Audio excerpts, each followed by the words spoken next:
All right, so here we need the molar solubility of silver bromide, which it helps to remember is AgBr, in a solution of calcium bromide.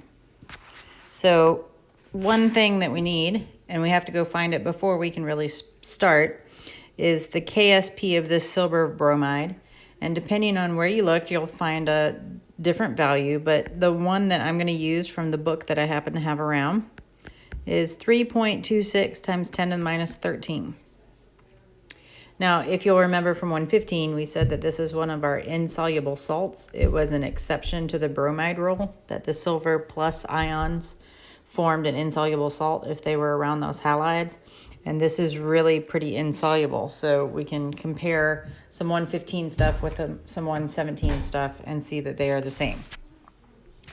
Now, really what you have is two equilibrium. And so we have silver bromide that's going to fall apart to silver plus and bromide minus. Now, this is a solid. These guys, I guess, are both aqueous ions. So that's one equilibrium that's happening. And then you also have this calcium bromide, which is let me just start over. Calcium bromide, which is a solid, and it also falls apart to its ions. Now we know that we have 0.1 molar calcium bromide, which means that we have 0.1 molar calcium, but we actually have 0.2 molar bromide because this is actually 2S, whereas that would just be S. So when we go back to the solubility of the silver salt, we're going to have to take this number into account, not that number. All right, so let's set up an ice table for the silver bromide. Now, we don't care about the actual salt because the salt is a solid and it's not going to be part of our equilibrium constant expression. And initially, we haven't formed any of those ions. So those have to be 0. That means that my plus X has to go on the product side. And so at equilibrium, I end up with X. But I also have to remember that these guys are happening at the same time.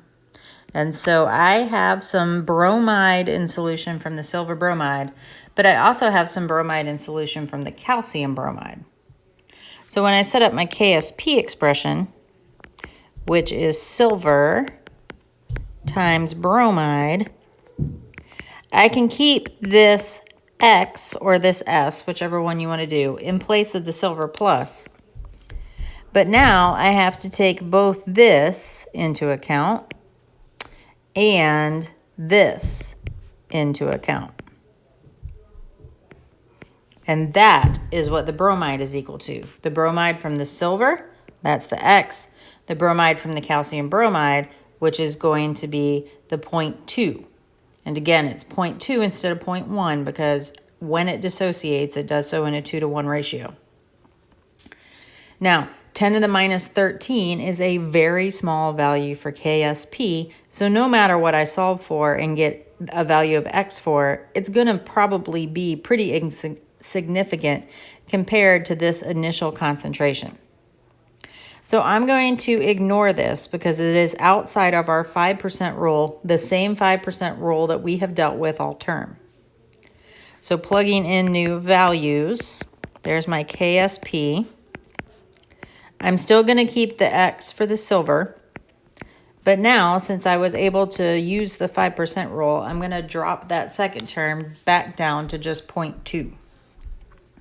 When I solve for X, I get a value of 1.63 times 10 to the minus 12. Now it is pretty obvious that the difference between 0.2 and 1.63 is going to be much, much greater than 5%. So it looks like my assumption and my dropping the X rule is going to be perfectly fine. This number here and this number here are very, very far apart, and that's because this number here, the 0.2, is very far apart from that initial KSP. So these two numbers, the KSP and the concentration of the bromide from the other salt, is why I can drop and give that 5% rule.